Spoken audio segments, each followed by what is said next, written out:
চর্মরোগ সেতি ধরে নেওয়া হয়। পৃথিবীতে প্রায় 10 কোটি মানুষ সেতি রোগে আক্রান্ত।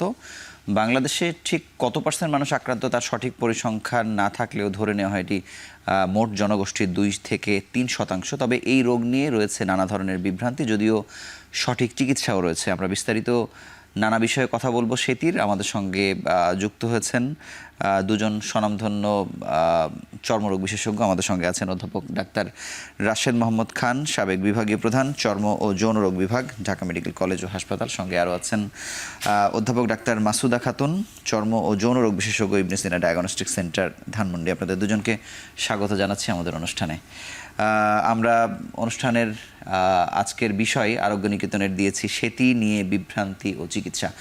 আমি প্রথমেই অধ্যাপক ডাক্তার রাশেদ মোহাম্মদ খান, আমি শুরুতেই জানতে চাই যে চর্মরোগের তো ধরে নেওয়া হয় হাজার হাজার রোগ আছে, কিন্তু সেতি নিয়ে আলোচনাটা বাংলাদেশে তুলনামূলকভাবে কম দেখছি। গণমাধ্যমে আমি দেখি এটি নিয়ে তেমন আলোচনা নেই, আলোচনা হয় না। তার অনেক কারণ থাকে, যে হয়তো রোগটা ভালো হয়ে যাচ্ছে বা পরিস্থিতি ভালো। সেতির ক্ষেত্রে কি? আসলে আমরা মাঝে মাঝেই কথা বলি এটা নিয়ে। তবে আসছে 25শে জুন বিশ্ব সেতি দিবস, এই সময়টা আমরা আরও বেশি কথা বলতে চাই, কারণ এই রোগটা নিয়ে মানুষের অনেক মিসকনসেপশন আছে, এটা নিয়ে অনেক স্টিগমা আছে।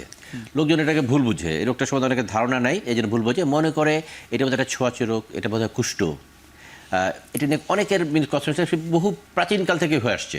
তো এটা যদি আমরা যদি একটা ভালো ধারণা দিতে পারি, তাহলে রোগটা বুঝবে যে এটার ঘটনাটা কী। আসলে ঘটনা যেটা হয় এই রোগটায়, প্রথমত যেটা আমাদের যে শরীরে আমাদের কালারটা, যে ব্রাউনিশ কালার বা যে কালারটা আছে, এটার জন্য একটা পিগমেন্ট জড়িত, যেটাকে আমরা বলি মেলানিন পিগমেন্ট। এটা তৈরি হয় আমাদের একটা সেল আছে, একটা কোষ আছে, যেটাকে আমরা মেলানোসাইট বলি। এই মেলানোসাইটগুলো এই মেলানিন রঞ্জকটা পিগমেন্টটা তৈরি করে। আমাদের শরীরে যখন এই যে আমাদের যে ইমিউন সিস্টেম আছে, যে রোগ প্রতিরোধ ক্ষমতা, সে মনে করে কি যে এই মেলানোসাইটগুলো, এই সেলগুলো বোধহয় আমার নিজের না, এটা বোধহয় বাইরের কোনো ভাইরাস ব্যাকটেরিয়া, সে কিন্তু তাকে অ্যাটাক করে সে ধ্বংস করে দেয়। সে তখন রং তৈরি করতে পারে না, তখন দেখা যায় মেলানিন পিগমেন্ট তৈরি না হওয়ার জন্য জায়গাটা সাদা হয়ে যাচ্ছে, যেটাকে আমরা শ্বেত বলে থাকি। তো এই এইটা এই ভিটিলিগো সেতি রোগের এই কারণ আর কি। তবে এটা অনেক কারণ হতে পারে, কিন্তু সাদা হয়ে যায় ত্বকের মধ্যে সাদা কারণ হতে পারে। যেমন আমরা যেমন বলি কোথাও পুড়ে গেল, ছিলে গেল, সাদা হতে পারে। কোনো ওষুধে হতে পারে। ইভেন ধরেন কোনো কেমিক্যালস আছে অনেক, যেমন ধরেন স্যান্ডেল থেকে, প্লাস্টিক থেকেও হতে পারে, রাবার থেকে হতে পারে। ইভেন যারা মহিলারা সিঁদুর দেয় সেখান থেকে কিন্তু হতে পারে। অনেক কারণ হতে পারে। আবার যেমন কিছু ফাঙ্গাল ইনফেকশন আছে, যেমন আমরা বলি পিটারসিস ভার্সিকল, একজন ফাঙ্গাস, যেখানে সাদা সাদা, যেটাকে সৈদ বলে থাকি আমরা, হতে পারে। আছে অ্যাটোপিক ডার্মাটাইটিস, বাচ্চাদের যে অ্যালার্জিজনিত রোগ, সেখানেও কোনো সাদা হতে পারে। তো অ্যাকচুয়ালি সবাই মনে করে যে এগুলো দেখলে সবাই মনে করে যেটা বলতে সেটি। তো আমাদেরকে এই মিসকনসেপশনগুলো আমাদেরকে দূর করতে হবে, এবং সেতি রোগের সম্বন্ধে বলতে হবে যে এই রোগটা সম্বন্ধে জানতে হবে যে প্রথমত ছোঁয়াচে না, এটা কুষ্ঠ না, তাহলে কিন্তু লোকজনের ধারণাটা অনেক ক্লিয়ার হয়ে যাবে। আপনাকে ধন্যবাদ অধ্যাপক মাসুদা খাতুন। আমি একটু কুষ্ঠ রোগের সাথে এটির পার্থক্যটা একটু স্পষ্ট যদি একটু করে দেন। কুষ্ঠরোগ বা সেতি এরকম বলে থাকি, আসলে এই কথাটাই ভুল। সেতি জিনিসটাই হচ্ছে যে এটাকে আমরা বলতে পারি যে ভিটিলিগো, ইংলিশে বলে ভিটিলিগো, বাংলায় বলে সেতি, সাদা হয়ে যায় সেই জন্য সেতি। কিন্তু কুষ্ঠরোগ কিন্তু আলাদা একটা জীবাণুবাহিত রোগ, যেটার সাথে এটার কোনো সম্পর্ক নেই। এবং এই সেতি রোগটা অনেকগুলো কারণে হয়। মোটামুটি এনভায়রনমেন্টাল একটা কারণ, একটা রোগীর নিজস্ব জেনেটিক একটা ব্যাপার, কিছু অটোইমিউন ডিজিজ, এটা যেগুলো কারণে হয় সেই কারণগুলোর সাথে কিন্তু কুষ্ঠরোগের কোনো সম্পর্ক নেই। আমরা এটা নিয়ে ভুল করি অনেক সময়, যেটা আমরা অনেক দিন ধরে মানুষকে, জনগণকে অ্যাওয়্যার করার চেষ্টা করছি যে আপনারা এটা নিয়ে ভয় পাবেন না। এখন দেশের বাইরে, আমাদের দেশের বাইরে ফার্স্ট ওয়ার্ল্ডের কান্ট্রিগুলোতে কিন্তু সেদিকে বলে যে এটা আপনার স্কিনের একটা colour change, just change of colour of your skin, আপনার একটা কালার চেঞ্জ, এটা কোনো রোগই বলে না। এখন এটাকে রোগ আর বলেই না, বর্তমানে এটাকে বলছেই না যেটা কোনো রোগ। আপনি এটাকে মেনে নেন, অথবা এটার জন্য কোনো ক্যামোফ্লেজ যেগুলোকে বলে ঢেকে দেওয়া যায়। আমার স্কিনের কালার, আমি যেটা পছন্দ করি, আমি যেটা পছন্দ করে নিতে চাই, সেই কালারটা আমি নিয়ে নিতে পারি। এইভাবেই এটাকে সমাধান করা হচ্ছে, এটাকে রোগ হিসাবে আর চিহ্নিত করতেই চাচ্ছে না।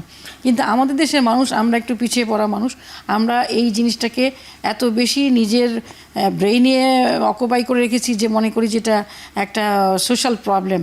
এটা সোশ্যাল প্রবলেম ছাড়া কিছুই না। যেমন এটা সামাজিকভাবে ছেলেদের হলে মেয়েদের, মেয়েদের হলে ছেলেদের বিয়ে সমস্যা হয়, ওই ফ্যামিলিতে কেউ আত্মীয়তা করতে চায় না। এবং ছোট বাচ্চাদের যদি হয়, বাবা মারা এত ব্যতিব্যস্ত হয়ে যায় যে আমার বাচ্চা তো সেতি হয়ে গেল, এটা কি সেই রোগটা ম্যাডাম যেটা ছড়ায় যাবে, যেটা কোনোদিন ভালো হয় না। তো আমরা বলি যে এইটা হচ্ছে যে এই রোগটা কোনো রোগই না, 1 নম্বর। 2 নম্বর যে এটা নিয়ে দুশ্চিন্তার কিছুই না, এটা ছোঁয়াছে না। এবং এটা প্রথমেই যদি আমরা ডায়াগনোসিস করতে পারি, কোনো মানুষের যদি বা কোনো বাচ্চার যদি শরীরে কোথাও সাদা দাগ দেখা যায়, তাহলে প্রথমেই যদি বিশেষজ্ঞ ডাক্তারের কাছে এসে উনি ডায়াগনোসিসটা কনফার্ম করে নেয়, যে যেমন অনেক রোগী আছে যে সাদা হতে পারে, যেটা আমার আগের বক্তা বললেন। তো সেই কারণগুলোকে আমরা বের করে নিয়ে যদি সেটিকে আলাদা করে ফেলতে পারি, কিছু সঙ্গে সঙ্গে টেস্ট করার কিছু লাইটও পাওয়া যায়, যেটাকে উডস ল্যাম্প বলে। এক্সামিন করে আমরা বলে দিতে পারি কনফার্মলি যে এটা সেতি অথবা সেতি না। তো সেইটার অ্যাকর্ডিংলি ট্রিটমেন্ট করতে পারি আমরা। তা আমার যেটা কথা সেটা হলো যে এত ব্যতিব্যস্ত হওয়ার কিছু নেই। এর থেকে অনেক খারাপ রোগ আছে যেগুলো নিয়ে আমরা বসে আছি, অথচ সেগুলো নিয়ে আমরা দেখতে পাচ্ছি না চোখের সামনে, সেই জন্য আমরা এটা নিয়ে কনসাস না। সেই জন্য আমি বলবো যে সেতি রোগ যেমন সামান্য ফাঙ্গাল ইনফেকশন বা অন্য যে কোনো কারণে হোক, পুড়ে গেল, চিড়ে গেল, কিছু একটা হলো, ছোটোবেলায় পুড়ে গেছে, মা হয়তো জানেও না, বুঝেও নাই, পরবর্তী পর্যায়ে বাচ্চা যখন সচেতন হয়েছে তখন দেখেছে যে এটা পুরো একটা সাদা দাগ। তো সে মনে করে যে তখন বাবা মা এবং সবাই ব্যস্ত হয়ে যায় যে সাদা দাগকে কীভাবে নির্মূল করা যায়।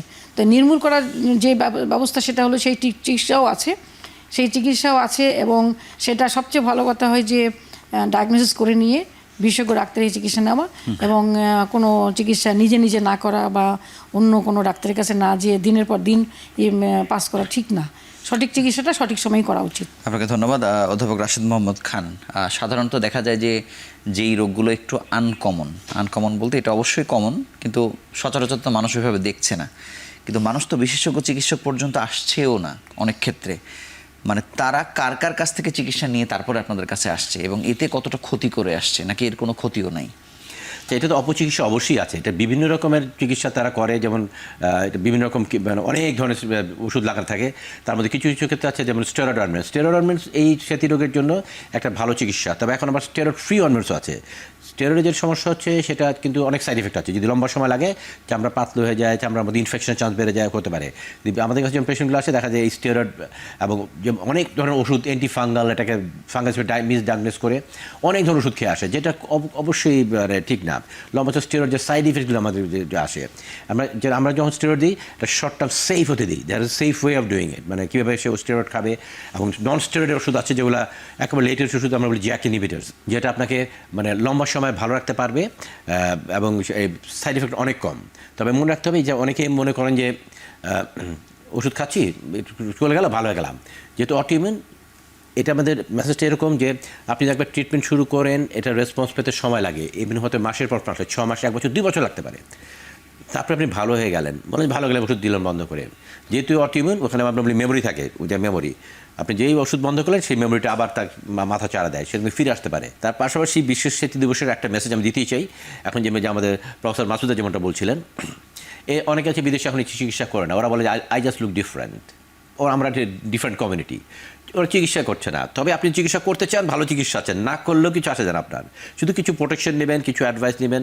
আমরা কিছু পাশাপাশি অ্যাসোসিয়েটেড আর কোনো কন্ডিশনস আছে কিনা, উই জাস্ট সাপোজ এটা থাইরয়েডের সমস্যা থাকতে পারে, ওগুলো আমরা চেক করে দিই, ওগুলো আছে কিনা, ওগুলি আপনি কন্ট্রোল রাখেন, সেক্ষেত্রে আপনি নর্মাল লাইফ লিড করতে পারবেন। এখান থেকে আমি একটু জানতে চাই অধ্যাপক মাসুদা খাতুন, যে সামাজিক সংকটটা সেই পর্যায়ে কি এখনো আছে, বা এটার সিভিয়ারিটি কত দূর পর্যন্ত আপনারা কি দেখেন আপনাদের কাছে যারা আসে? ধন্যবাদ। আসলে এইটা নিয়ে আমরা যতদিন ধরেই কথা বলছি, চিকিৎসা করছি বিশেষজ্ঞ হিসেবে, দেখছি যে ওই স্টিগমাটা বা ওই সামাজিক সমস্যাটা কিন্তু ওই রকমই রয়ে গেছে। জনগণের মধ্যে এই অ্যাওয়ারনেসটা আসতেইছে না যে ডাক্তাররা বলছেন, আমরা এটা দেখি বুঝি, কিন্তু এটা রয়ে গেছে। যখন অন্য মানুষের হয় তখন হয়তো মানুষ বুঝতে পারে, যখন নিজের ঘরে হয় তখন বুঝতে পারে যে মানে নিজেই নিজের কাছে হীনমন্যতায় ভুগে এবং ভাবে যে আমাকে হয়তো খুব খারাপ লাগতেছে, আমাকে তো মানুষ ঘৃণা করছে। এই জিনিসটা আমরা কিন্তু অনেক চেম্বারে যখন একটা সেতি রোগী আসে তখন আমরা চিন্তা করি যে এই রোগীটাকে কীভাবে আশ্বস্ত করা যায়। আমরা অনেক কাউন্সিলিং করার চেষ্টা করি, তারপরে দেখি মানুষ কেন জানি পিছন দিকে তাকাতেই পছন্দ করছে, সামনের দিকে তাকাচ্ছে না। আমরা এই মানসিক সংকট ছাড়া আমি এটাকে আর কোনো সমস্যাই মনে করছি না। এর থেকে অনেক কঠিন রোগ হতে পারে, যেটা রোগ নিয়ে মানে খুব অল্প সময়ের মধ্যে সে মারাও যেতে পারে। হার্ট ডিজিজ হতে পারে, লাং ডিজিজ হতে পারে, ক্যান্সার হতে পারে, অন্য অনেক অটোইমিউন ডিজিজ আছে, হচ্ছেও। তো আমরা সেটাই বলছি যে আমরা আসলে এটাই অ্যাওয়ারনেস করতে চাই জনগণের জন্য। আমি আরেকটু জানতে চাই যে সেতি কতটুকু অংশ জুড়ে হয়, এটিকে আস্তে আস্তে বাড়তে থাকে কিনা, ঘটনাটা কেমন? সেতিটা হচ্ছে যে কোনো একটা পোর্শনে হাতে পায়ে বা এক্সপোজ পারে যে কোনো এক জায়গায় একটা দুটা জায়গায় হলো, এটা আস্তে আস্তে বাড়ে, কারো কারো খুব দ্রুত বাড়ে, এবং এটা দেখা যাচ্ছে যে একসময় 2 বছর পর্যন্ত বাড়ছে, একসময় গিয়ে সেটেল করলো, একটা জায়গায় সাদা হয়েই আছে, কোনো চিকিৎসা দিয়ে ভালো হচ্ছে না, ওটাকে আমরা বলি স্ট্যাবল ভিটিলিগো বলি। সেই ক্ষেত্রে কিন্তু সার্জারি করা যায়। এখন সার্জারি অনেক কিছু চলে আসছে, আমরা সেল দিতে পারি, পেশেন্টকে অনেক সার্জারি করতে পারি, তারপরে হচ্ছে ইমপ্লান্ট করতে পারি। তো এই সার্জারিগুলো করা যায়, কিন্তু যখন বাড়ে তখন কিন্তু আমাদের হাতে এখন কিন্তু আগের থেকে অনেক ভালো উন্নত মানের ওষুধ চলে আসছে, যেগুলো অল্প থাকলে আমরা একটা নিয়ন্ত্রণ নিয়ে নিতে পারি। আমি রোগীকে এভাবে বোঝাই যে অটোইমিউন ডিজিজ কিন্তু ডায়াবেটিসও, এই রোগীগুলোর সাথে ডায়াবেটিস থাকতে পারে, থাইরয়েড থাকতে পারে, আমরা সেগুলো চেক আপ করে সেগুলোও যদি কন্ট্রোল করতে পারি, ডায়াবেটিস তখন সেটিটাও কিন্তু কন্ট্রোলে চলে আসতে পারে। কিন্তু যেহেতু দীর্ঘমেয়াদী চিকিৎসা, মানুষ অতদিন ধৈর্য রাখতে পারে না। আমি বলি যে আপনি যদি ডায়াবেটিস সারা জীবন খেতে পারেন, তাহলে সেটি রোগের চিকিৎসা হজম করতে পারবেন না কেন? একটা ব্লাড প্রেশার দিন থেকে হয়, মানুষ সেদিন থেকে ওষুধ খাওয়া শুরু করে এবং মৃত্যু পর্যন্ত খেতে থাকে। তাহলে আমি বলি যে আপনি ভিটিলিগো চিকিৎসাটা ওইভাবেই চালায় যাবেন। কোনো এক ডাক্তারের কাছে গিয়ে তার বাড়েনি, মানে কমেনি, সে যে বলে যে এটা তো কোনো উন্নতি হয় না, এই জন্য চিকিৎসা ছেড়ে দিয়েছি, আমি ফটোথেরাপিও নিয়েছি, ছেড়ে দিয়েছি। আপনি ছেড়ে দিলেন কেন? এটা এক সময় দেখা যাবে কমেই যাবে হয়তো বা। আপনাকে অসংখ্য ধন্যবাদ। আমরা ছোট্ট একটি বিরতি নিয়ে আলোচনায় ফিরছি আবার। Thank you.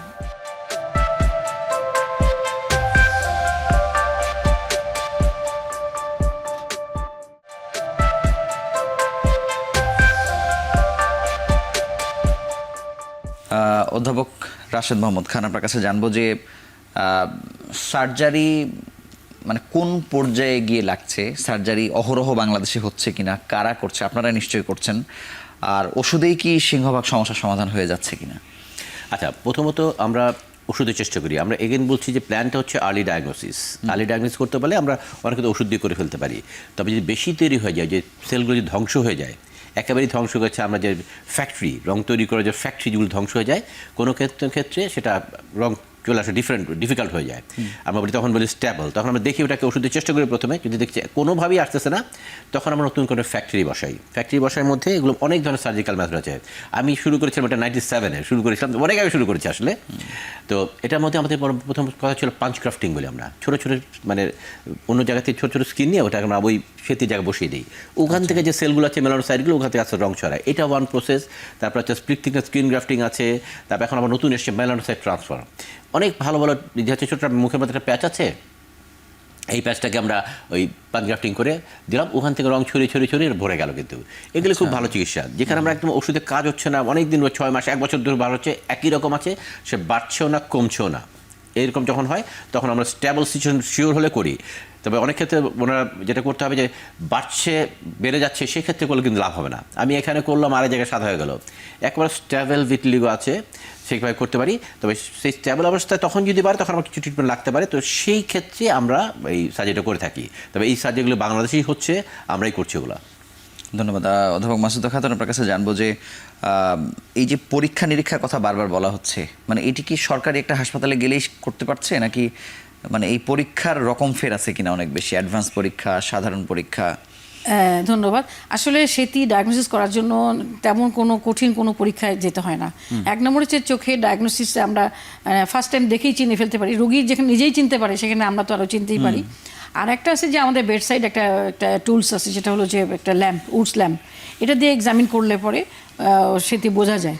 আর বায়োপসি করা যায়, কিন্তু দরকার হয় না, উডস ল্যাম্প ইজ সাফিসিয়েন্ট। যেটা দরকার রোগীর চিকিৎসা দেওয়ার জন্য, আমরা এমন কিছু ওষুধ দিতে, সেইটার জন্য কিছু পরীক্ষা নিরীক্ষা দরকার, যেমন তার সিবিসি দরকার, থাইরয়েড ফাংশন দরকার, তার লিভার ফাংশন দরকার, কিডনি ফাংশন। আমরা একটা সিস্টেমিক ড্রাগ যখন দিব, যদি স্টেরয়েডও দেই, সেই ক্ষেত্রেও আমার রোগীর ব্লাড সুগার দেখে নিতে হবে, এবং এই সামান্য টেস্টগুলো করলেই যথেষ্ট। জটিল কোনো পরীক্ষা নিরীক্ষা দরকার হয় না। আমাদের দেশে যে কোনো হাসপাতালে গেলেই এই পরীক্ষাগুলো খুব সহজেই করা যায়। অধ্যাপক রাশেদ মোহাম্মদ খান, আপনার কাছে জানবো যে সেতি আছে কিন্তু অন্য রোগে আক্রান্ত, সেতি আছে অন্য কোনো রোগে সে আক্রান্ত না, দুটোর ক্ষেত্রে আপনারা ট্রিটমেন্ট প্রোটোকল চেঞ্জ হয়ে যায় কিনা? অ্যাকচুয়ালি সেটি রিলেটেড অ্যাসোসিয়েটেড কিছু ডিজিজগুলো যে থাকে, থাকবেই, নট নেসারিলি থাকবে না, তো আমরা চেক করে নিই, থাকতেই পারে। সেক্ষেত্রে আমরা দুটা ডিজিজ চিকিৎসা করতে হবে। কোনো ক্ষেত্রে একই ওষুধ দিয়ে আমরা দুটাকেই একসাথে চিকিৎসা করতে পারি, একসাথে কমন, যেহেতু সেম প্যাথোজেনিক মেকানিজম, সেম যে জেনেটিক্স যেটা থাকে, বংশগত যে প্রভাব, জেনেটিক্স যেটা থাকে, একই কারণে হয় তখন আমরা একই ওষুধে মাল্টিপল কোয়াক্টিটিসকে ট্রিট করতে পারি। তারপরে সাপোজ ধরে না সেটি আছে, ডায়াবেটিস আছে, তখন ডায়াবেটিস চিকিৎসা আবার আলাদা মনে হবে। সেভাবে কিন্তু আমরা তখন ডিফারেন্ট ট্রিটমেন্ট লাগবে, এই জন্য আমরা মাল্টি ডিসিপ্লিনারি হয়ে যায় তখন। তো আমরা অ্যাপ্রোপ্রিয়েট তার কী কী সমস্যা আছে, এর সাথে সাথে কিছু আছে কিনা দেখে আমরা সেই পেশেন্টকে অ্যাপ্রোপ্রিয়েট রেফার করতে পারি যে আপনার এখানে এই ট্রিটমেন্ট আমার লাগবে। এবং সেটা আমরা কিন্তু দেখেও নিই, আমাদের কিছু টেস্ট আছে দেখে আমরা আগে থেকে বুঝতে পারি এরকম তার ভবিষ্যতে হতে পারে, ওটা আমরা ফলো আপে রাখি যে হচ্ছে কিনা। হলে কিন্তু আর্লি ডায়াবেটিস, ডায়াবেটিস হচ্ছে আপনি প্রথমে জেনে গেলেন। আপনার থাইরয়েডের সমস্যা হচ্ছে, আমরা দেখি আমার অ্যান্টিথাইরয়েড অ্যান্টিবডি একটা টেস্ট আছে, ওটার লেভেল দেখে আমরা বুঝি যে এখন আপনার চিকিৎসা লাগবে না, বাট আমরা ফলো আপ করবো আপনাকে। যেই দেখবো আপনার থাইরয়েড সমস্যা করছে, আপনি সাথে সাথে ট্রিটমেন্ট শুরু করলেন। যেটার উপকারিতা হচ্ছে আপনি নাই বুঝেন, দেখেন লং টার্মে এটার অনেক কমপ্লিকেশন হয়। থাইরয়েড যদি ওষুধ না খায় বুঝতে অনেক দেরি হয়, মোটা হয়ে যাচ্ছে, আস্তে যখন পা ভারী হয়ে যায় তখন সে বুঝতে পারে যে স্লো হয়ে যাচ্ছে, তখন সে বুঝতে পারে তার থাইরয়েড হয়েছে। তো আমরা আর্লি ডায়াগনোসিস করে আপনি রেফার করে তখন একজন এন্ডোক্রাইনোলজিস্টের কাছে পাঠিয়ে দিলেই তার ট্রিটমেন্টটা খুব আর্লি শুরু করা যেতে পারে। ধন্যবাদ। বয়সের ক্ষেত্রে যদি আমরা বলি যে আক্রান্ত হয় কারা বেশি বা সবাই হচ্ছে কিনা, মানে এটি কেমন? এখানে বয়স লিমিট হচ্ছে যে হ্যাঁ, সব বয়সেই এই রোগটা হতে পারে। একদম ছোট বাচ্চা যেরকম 5 বছর বয়স থেকে শুরু হতে পারে, আবার জন্মগতভাবেই কিন্তু সে তিনিও জন্ম নিতে পারে। ছোট বাচ্চা থেকে শুরু করে মিডল এজ, লেট এজ, যে কোনো সময় এই রোগটা অ্যাপিয়ার করতে পারে।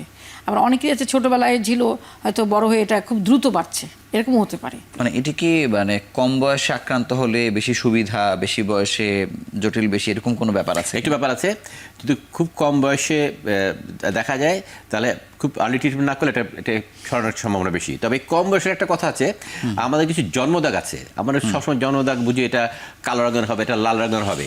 সাদা রঙের কিছু জন্মদাগ আছে, যেমন আমরা বলি নিভাস এনিমিকাস, নিভাস অলিগিমিকাস, যেটা জন্মদাগ, ওটা কিন্তু মেলানোসাইটের সাথে রিলেটেড না, ওটা আপনার ব্লাড ভেসেলের সাথে রিলেটেড।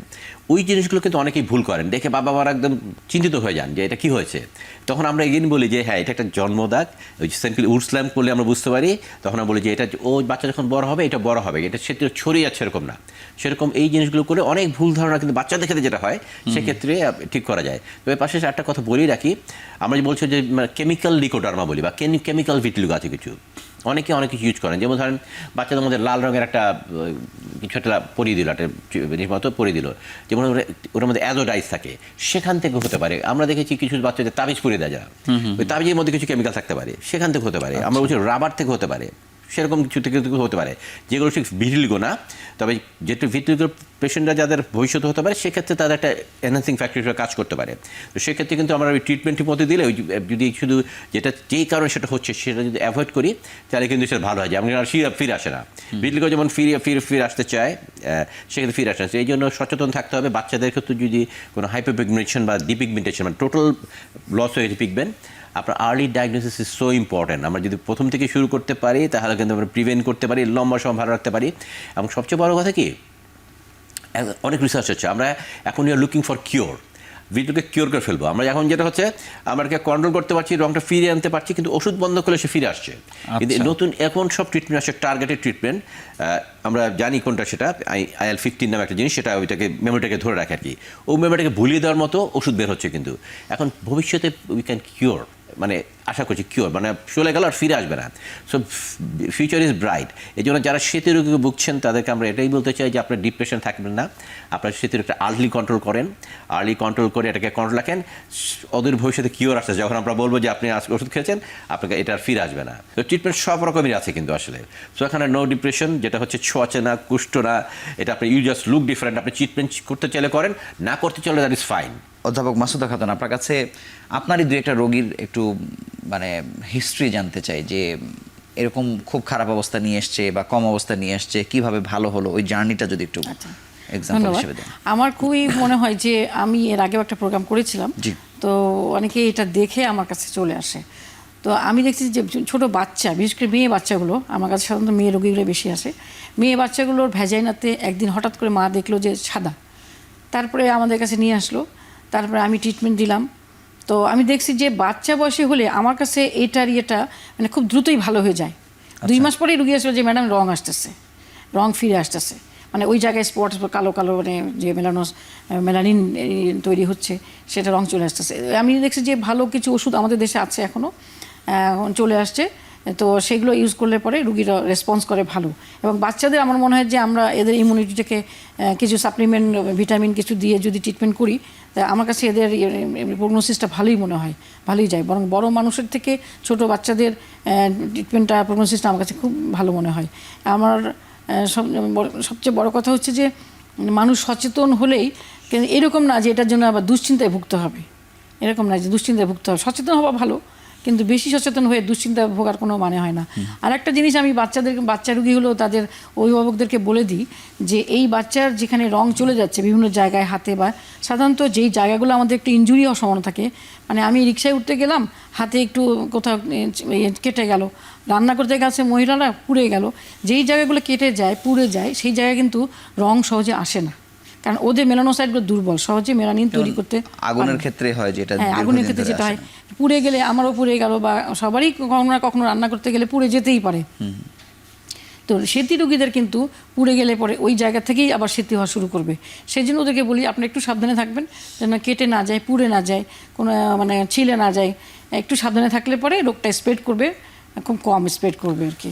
ধন্যবাদ অধ্যাপক রাশেদ মোহাম্মদ খান। এই সতর্কতাটা আরও কত, এর ব্যাপ্তি কত, মানে আরও কতভাবে সতর্ক হবে আর কি, মানে যারা এটার প্রবণ তাদেরকে আরও কি করতে হবে?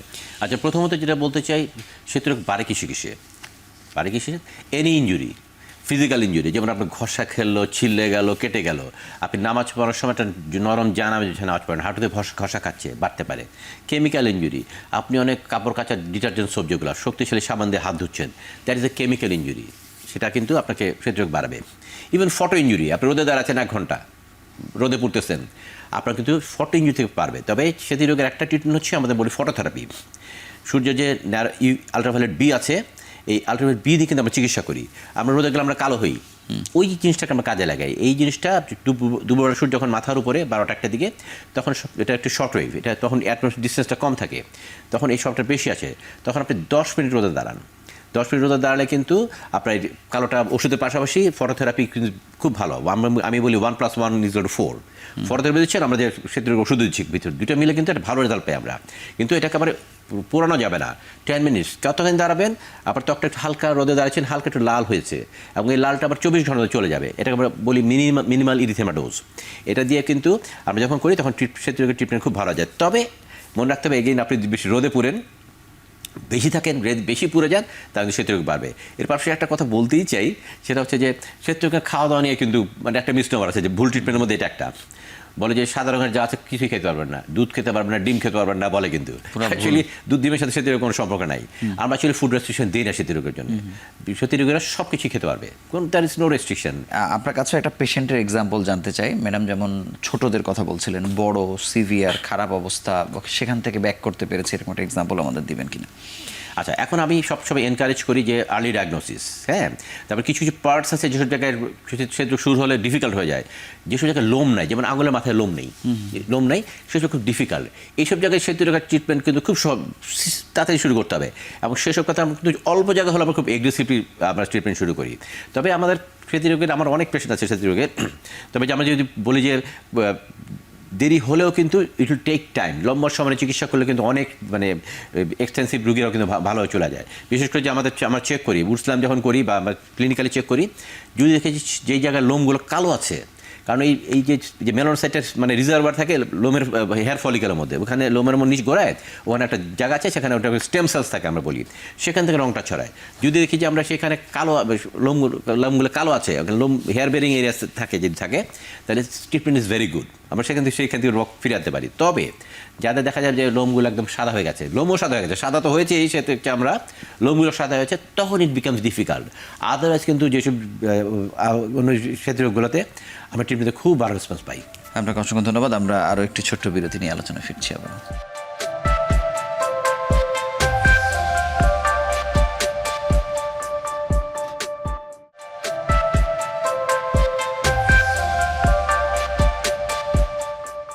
অধ্যাপক মাসুদা খাতুন, আমরা জটিল রোগ বলি বা যেভাবে বলি না কেন, সরকারি হাসপাতালে দেখা যায় যে পূর্ণাঙ্গ চিকিৎসা আমরা পাই না আর কি। সেতী রোগের ক্ষেত্রে কি অবস্থা? একেবারে পরীক্ষা নিরীক্ষা থেকে শুরু করে সার্জিক্যাল অপশান সব কিছুই কি আমরা একটা টারশিয়ারি হাসপাতালে পাই কি না, নাকি রেফার করতে হয় অন্য কোথাও? ধন্যবাদ। আসলে আমাদের সরকারি হাসপাতালে এখন আমরা মেডিসিন দিয়ে যে ট্রিটমেন্টগুলো, রোগীকে কাউন্সেলিং করে যে ট্রিটমেন্টগুলো, ডায়াগনোসিস থেকে শুরু করে সব কিছুই করা সম্ভব, কিন্তু টার্সিয়ারি লেভেলের হসপিটালে এখনও পর্যন্ত যে মেলানোসাইট ট্রান্সফার বা পাঞ্চ গ্রাফটিং এই জিনিসগুলো এখনও আমাদের এখানে গড়ে ওঠেনি। সেজন্য আমাদের স্পেশালিস্ট বিশেষজ্ঞ কিছু সেন্টার আছে, সেগুলোতে আমাদের পাঠাতে হয় কিছু রোগীকে। এখনও সরকারি লেভেলে কিন্তু এই জিনিসগুলো আসে নাই, খুব শীঘ্রই হয়তো এসে যাবে যখন বিশেষজ্ঞ ডাক্তার বেশি হয়ে যাবে এবং আমাদের সুযোগ যখন তৈরি হবে হসপিটাল লেভেলে। এখন আমাদের হসপিটাল লেভেল বিশেষ করে স্কিনের ডিজিজগুলো এখনও আউটডোর বেসিসেই হয়ে আছে। কিছু ইনডোরে থাকে, কিছু রোগী ভর্তি থাকে, সেটি রোগীকে ভর্তি করতে হয় না, কিন্তু যে ট্রিটমেন্টগুলো আছে লেটেস্ট ট্রিটমেন্টগুলো এগুলো এখনও সরকারি লেভেলে এখন পর্যন্ত আসে নাই। আচ্ছা, অধ্যাপক রাশেদ মোহাম্মদ খান, আপনি তো ঢাকা মেডিকেলে ছিলেন, সেখানের কি অবস্থা? আমরা actually medical treatment is very good, তবে সার্জিক্যাল ট্রিটমেন্টে আমি কিছু করেছি, আসলে কিছু করেছি, মানে এটা আমাদের স্টুডেন্টদের শেখানোর জন্য, যেমন প্রাণগ্রাফটিং কিছু করেছি, সেটা করেছি, ইটস অলসো ভেরি গুড। তবে আরও লার্জ স্কেলে এগুলো শুরু হওয়া দরকার। তবে আমাদের ঢাকা মেডিকেল কলেজে আমরা যে ফটোথেরাপি যেটা বললাম, এটা একটা সফিস্টিকেট মেশিন। এই সব মানে মেডিকেল ট্রিটমেন্টের জন্য যা যা দরকার আমাদের সব আছে। সার্জিক্যাল ট্রিটমেন্টটাকে আমরা ঢাকার মধ্যে আমাদের সার্জিক্যাল একটা আমাদের ইউনিট আছে, সেখানে আমরা অনেক ধরনের সার্জারি করেছি, নতুন নতুন লেটেস্ট যত রকম সার্জারি আমরা we have try to do that. সেক্ষেত্রে আমি কিছু করেছিলাম। আচ্ছা, কিন্তু আমি জানতে চাই যে যেহেতু এটা অ্যাস্থেটিক পার্টের বিষয়, এক অর্থে বার্ন ইনস্টিটিউটে আমরা দেখেছি যে অনেক কিছু এরকম অ্যাডভান্স ট্রিটমেন্ট হয়, মানে এক্ষেত্রে কি কোনো অ্যাডভান্স কিছু আছে কিনা যেটি ঢাকা মেডিকেলে নেই, বার্ন ইনস্টিটিউটে আছে?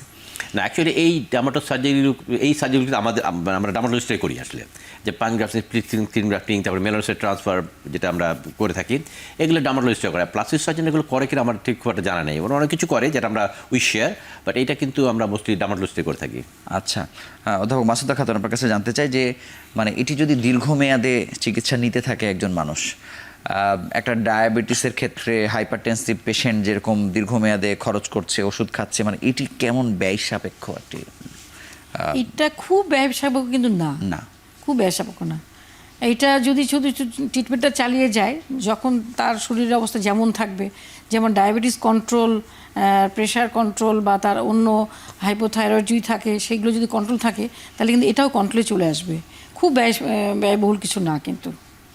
কিন্তু যেগুলো হচ্ছে না, আপনি বললেন যে ঢাকা মেডিকেলে আসলে হয়তো স্টুডেন্টদের শেখানোর জন্য হচ্ছে বা লার্জ স্কেলে হচ্ছে না, কিন্তু কোথায় হচ্ছে, মানে মানুষ যদি তার পূর্ণাঙ্গ ট্রিটমেন্টটা পেতে চায় সার্জিক্যাল অপশন সহ, তাকে কোথায় যেতে হবে? সেই সেন্টারগুলো তো আছে, প্রাইভেটে হচ্ছে তো? হ্যাঁ, প্রাইভেটে হচ্ছে, বিভিন্ন সেন্টার আছে, স্পেশাল ইন্টারেস্ট ওরা এইসব ব্যাপারে, সেখানে কিন্তু এটা সবই করা যাবে, যেখানে একদম স্ট্যাবল ভিতরেও কাজ হচ্ছে না।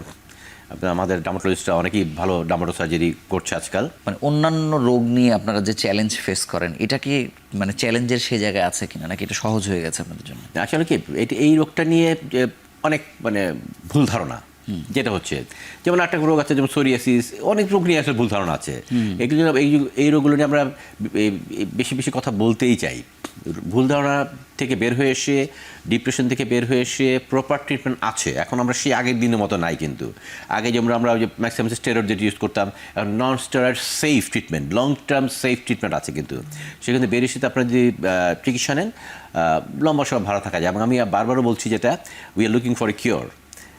সামনের দিকে এমন হতে পারে যে আপনার ক্ষেত্রকে আমরা একবার সরিয়ে দিলাম, ভালো হয়ে গেল, সে আর ফিরে আসবে না। সেই ধরনের ট্রিটমেন্ট কিন্তু অদূর ভবিষ্যতে, এগুলো খুব লেটেস্ট যে রিসার্চ জন্য বড় বড় কনফারেন্স হয় ভিটলিগনে, তো সেখানে আমরা দেখছি যে না, দিস থিংস আর কামিং, খুব সহজে চলে আসবে। স্যার, আমি যেটি জানতে চাচ্ছিলাম যে মানে আমাদের একই সময়ে চিকিৎসা নিতে নিতে মানে গ্রাম বাংলায় একটা ধারণা মানুষকে প্রভাবিত করে ফেলে যে না, আপনি হোমিও নেন, ভালো থাকবেন, কোনো সাইড ইফেক্ট নাই। কিন্তু আধুনিক বিশ্ব বলছে যে আস্তে আস্তে তো হোমিও হারায়ও যাচ্ছে সারা পৃথিবী থেকে। মানে এই ডিবেটে আমরা তো এখনও সেই ডিবেটের জায়গায় আছি, বা মানুষের একটা অন্ধবিশ্বাস আছে হোমিওর ব্যাপারে। স্কিনের চিকিৎসাগুলোর ক্ষেত্রে আসলে কি ঘটে, বা কোনো কিওর বা কোনো কিছু, কোনো বেনিফিট কি আসলে দিতে পারে? তারপরে আমরা কেন দিকে ঝুঁকছি? আচ্ছা, আমাদের এখন যে রিসার্চগুলো হচ্ছে, এগুলো মলিকুলার লেভেলে। যেমন আমরা যদি বলি, খুব কঠিন কিছু টার্ম বলি, মানে মেডিকেল টার্ম বলি, এটা আমরা বলি গামা ইন্টারফেরন মেডিয়েটেড পাথওয়ে। এখানে অনেকগুলো আছে, কেমোকাইন্স বলি, CXCL9, 10 যেগুলো আছে, আমরা জানি ওখান থেকে এবার মেনটেন্স হচ্ছে IL-15, তাহলে আমি কোথায় কোনটা এবং কোন রাস্তা দিয়ে যাচ্ছে আমি কিন্তু সব রাস্তাটা জানি। তাহলে আমি কোথায় কোথায় ব্লক করবো আইনও কিন্তু এবং একটা হোমিওপ্যাথি যে এই ধরনের যে আমরা যে ওষুধগুলো ব্লক করবে কোন পাত্রতে কাজ করছে এই ধরনের এভিডেন্স আমি ঠিক জানি না, যাবে এক্সপ্লেনেশন আমরা জানি না, যেন আমরা বলতে পারি না যে এটা কাজ করবে করবে না, we have no idea. But আমরা এখানে জানি যে হ্যাঁ আমি এখানে ব্লক করবো, এখানে ব্লক করবো, কোথায় ব্লক করবো, বা একটা মাল্টিপল যেমন আছে, যেমন আমি এটা জানি একটা জেনেটিক ব্যাপার আছে এটার ক্ষেত্রকে, আবার একটা এনভায়রনমেন্টাল ব্যাপার আছে, আমরা বলি অক্সিডেটিভ স্ট্রেস। তাহলে আমি এখানে এনভায়রনমেন্টের কারণে যেমন যখন একটা মানুষ খুব বেশি মোটা হয়ে যায় তার জেনেটিক লোড বাড়ে, তার আমার বলবো আপনি চিকন চাকন থাকেন, আপনার এনভায়রনমেন্টাল স্ট্রেসের জন্য যে আপনি সান প্রোটেকশন নেন, এনভায়রনমেন্টাল স্ট্রেস বা অন্যান্য কারণে আর স্ট্রেস হতে পারে স্কিনে, সে হতে পারে। আর অটোইমিউনিটির জায়গায় এই রাস্তা আছে, তাহলে এই জায়গায় আমি ব্লক করতে পারি, তাহলে আমি সবগুলো দেখে প্রতিটা রাস্তা ব্লক করে দিলাম আমি, তাহলে আমি সেতুর একটা ভালো ইম্প্রুভ পাবো। কিন্তু তো আমরা যখন কাজটা করি তখন ওই এভিডেন্স বেসড আমরা একটা রাস্তায় আগে, কিন্তু আমি জানি হোমিওপ্যাথি যদি সেরকম এভিডেন্স থাকতো বা সে ধরনের এভিডেন্স তারা প্রেজেন্ট করতে পারে, ডেফিনেটলি আমরা বলতে পারি যে হ্যাঁ হোমিওপ্যাথি খেতে পারেন। কিন্তু আমাদের যেটা হয় সেরকম আমরা যে কোনো ধারণা নেই যে ওনারা ওই ধরনের এভিডেন্স ওনাদের আছে কিনা, ফ্যাক্ট আমাদের কাছে পেশ করলাম, ডেফিনেটলি ভালো যদি কাজ দেখা যাচ্ছে যে মানে সবকিছুতে হয়তো একই পদ্ধতি দিয়ে যাচ্ছে আর কি, কোনোটা হয়তো কাজে লাগছে বা একই সাথে উনি আবার আধুনিক ট্রিটমেন্টও নিচ্ছে, সেটাও চালায় যাচ্ছে। অনেক ক্ষেত্রে হয়তো নাম হয়ে যাচ্ছে যে না হোমিও খাওয়ার পরে বা ওই জায়গায় যাওয়ার পরে হয়তো ভালো হলো। এই ঘটনা তো আমাদের অহরহ আছে। আমি ম্যাডামের কাছে একটু জানতে চাইবো যে এই টোটাল পার্সেন্টেজ যতটুকু মানে বংশের প্রভাব এখানে কতটা আপনারা পান? বংশের প্রভাবও আছে 1 to 2%, খুবই কম, খুবই কম, 1 to 2%। যেমন আমার কাছে কয়েকদিন আগে একটা পেশেন্ট আসলো যে তার সেটি ধরা পড়ছে, বলে যে আমার মায়েরও আছে। এই ক্ষেত্রে কিন্তু একটু ডিফিকাল্ট হয়ে যায় ট্রিটমেন্ট করাটা। এটা রিক্যালসিট্রেন্ট বলে যেটাকে, মানে যেতে চায় না, তবুও চেষ্টা চালিয়ে যেতে হবে। তার ইমিউনিটিকে আমরা যদি ব্যাক করতে পারি, এই অটো ইমিউন ডিজিজ, হ্যাঁ সেই জায়গায় যদি আমরা একটু কোনো অ্যান্টিঅক্সিডেন্ট বা অন্য কোনো ট্রিটমেন্ট করতে পারি তাহলে এর সাথে ব্যাক করতে পারে। কিন্তু জেনেটিক থাকলে, হিস্ট্রি থাকলে সেটা একটু ডিফিকাল্ট হয়ে যায়, কঠিন হয়। আপনাকে ধন্যবাদ। আমরা শেষ বিরতি নিয়ে আলোচনায় ফিরছি আবার।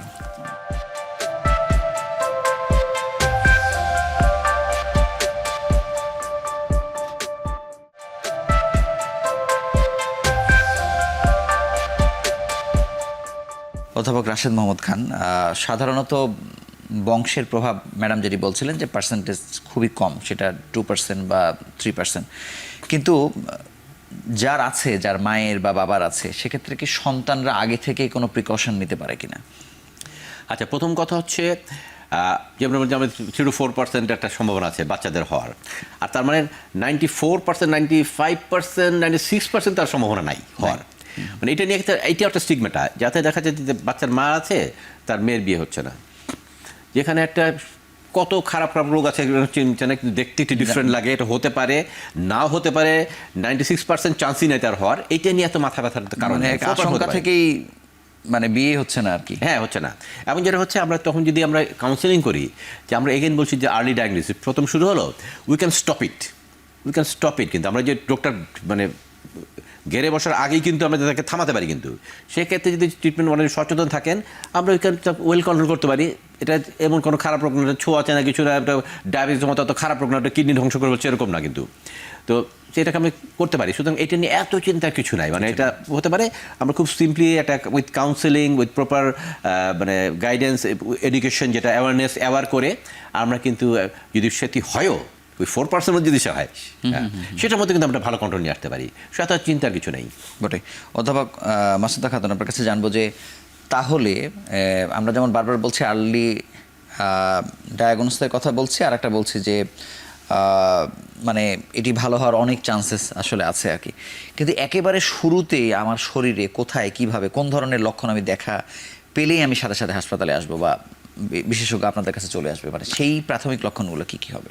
ধন্যবাদ। এটা দেখা যাচ্ছে যে বেশিরভাগ সময় শুরুতেই যেটা হয়, যারা অল্প একটু সাদা দাগ নিয়েই চলে আসে আমাদের কাছে, দেখা যাচ্ছে যে সেগুলো বেশিরভাগ সময় সেতি না।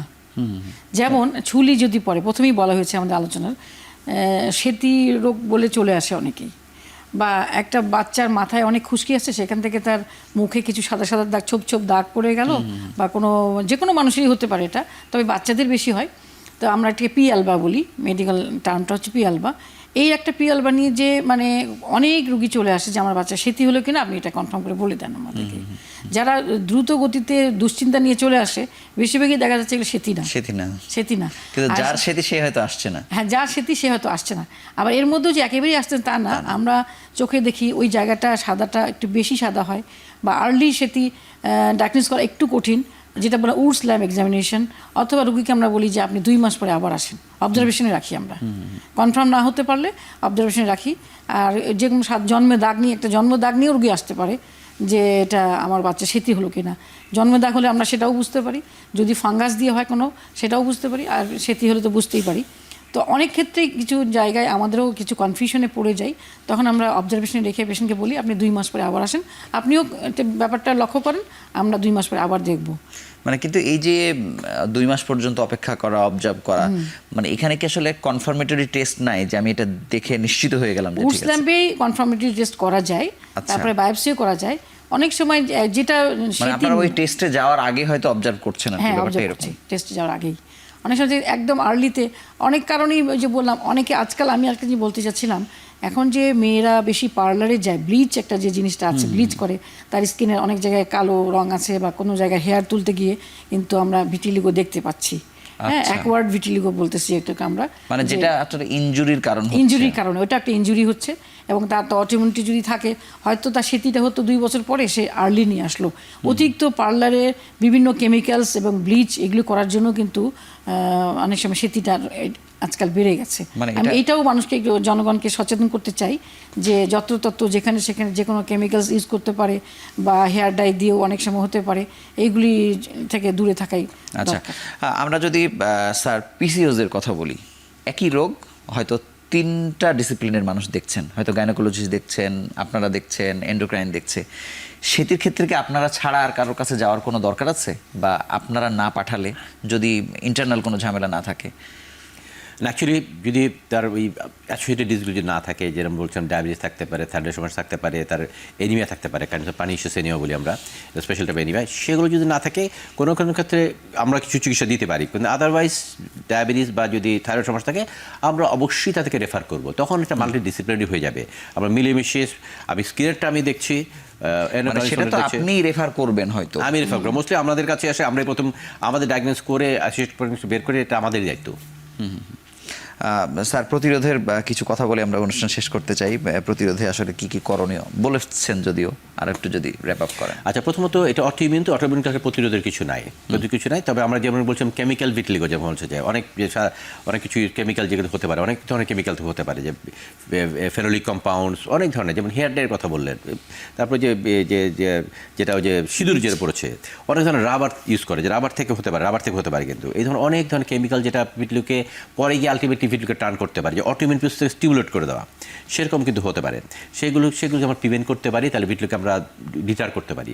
তারপর যেটা বলছি যে আমরা যেগুলো যে ইঞ্জুরি, যে সাপোজ ফ্যামিলি হিস্ট্রি আছে, উনি ওই জিনিসগুলো একটু দূরে থাকলেন, এগুলো বেশি দূরে থাকলেন, সেখান থেকে প্রিভেনশন আমরা করতে পারি। তাহলে কিন্তু তারপরে এগিয়ে আবার যেটা বলছি, প্রথমে আমি যেটা বলতে চাই, যদি কোথাও হাইপোপিগমেন্ট রয়েছে, রং কমে যাচ্ছে, সাদা হয়ে গেছে, এনিথিং, আমাদের বিশেষ চিকিৎসার সাথে দেখা করা উচিত। এটা নিয়ে বসে থাকার দরকার নেই, কারণ এটা ভিটিলিগো হতেও পারে, না হতে পারার সম্ভাবনা বেশি। এটা একটা দেখে একটা কনফার্মেশন নেওয়া যে না, এটা সেটি না। কারণ আমরা যে আর্লিতে যত ভালোভাবে এটাকে ট্রিট করতে পারি, যত সহজে করতে পারি, যখন বেশি ছড়িয়ে যায় তখন আমরা আবার এই ছড়িয়ে যাওয়ার কিছু কিছু সাইন আমরা কিন্তু বুঝতে পারি।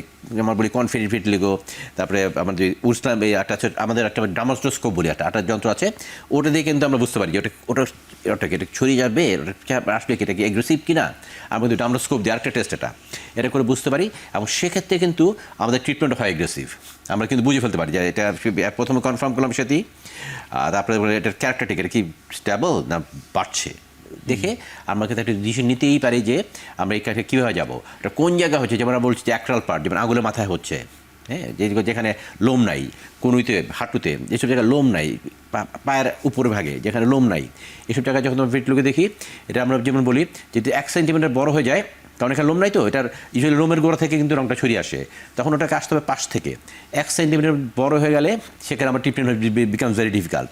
এই জন্য আমরা 1 সেন্টিমিটার থাকতে আমরা ট্রিটমেন্ট শুরু করতে চাই। এই জন্য যে যদি মাত্র শুরু হচ্ছে এমন একটা সাদা হয়ে গেছে, কনফার্ম করে নেন একজন ডার্মাটোলজিস্ট কাছে যে এটা সেতি না। সেতি না। কারণ সেতি যদি হয়েই থাকে তখন কিন্তু আমরা আর্লি ট্রিটমেন্ট করে এটাকে থামিয়ে ফেলতে পারবো। আমি শেষ প্রশ্ন বা অধ্যাপক মাসুদা খাতুন, আপনি প্রথম থেকেই বলার চেষ্টা করছিলেন যে মাথাতেই নেব না আর কি, এটা না নিয়েও অনেক মানুষ পৃথিবীতে দিনাতিপাত করছে, কিন্তু সেটা নেবার আগেও তাকে কি আসলে কনফার্ম হওয়া উচিত কিনা যে এটি বাড়বে কিনা, এটি অন্য কোনো ক্ষতি করবে কিনা, তারপরে কি সে মাথায় নেবে কিনা যে ঠিক আছে আমি এটা মেনে নিলাম? হ্যাঁ, একটা পেশেন্ট, সেতির পেশেন্ট আসলে আমাদের এটা ইভ্যালুয়েট করে দেওয়া আমাদের দায়িত্ব, যে তার অন্য কোনো অটোইমিউন ডিজিজগুলো আছে কিনা, যেটা বলা হলো যে থাইরয়েড আছে কিনা, ডায়াবেটিস আছে কিনা, যদি থাকে সেগুলো ট্রিটমেন্ট নিতে করতে হবে। আর হচ্ছে যে মাথাতেই নেব না বলে ওই ডিজিজগুলো নিয়েই কনসার্ন থাকবে, সে ভিটিলিগো নিয়ে মাথায় না রাখাই ভালো। না রাখাই ভালো। আমি বলবো যেহেতু কারণ না রেখেও পৃথিবীর মানুষ চলছে আর কি চলছে, এখন। বিদেশি কিন্তু একটা বলে দিচ্ছে যে এটা কিন্তু কোনো ডিজিজ না, ডিজিজ বলে আর কেউ ভাবতেই চাচ্ছে না, কারণ এটা চুলকায় না, এটা ব্যথা হয় না, এটা ছোঁয়াছে না, এটা আমার পার্টনারকে কখনো এফেক্টেড করবে না, কোনো সময় করলেও আমার বাচ্চাকে করলেও করতে পারে, সেটার সঙ্গে খুবই কম, সেটা সম্ভাবনা খুবই কম।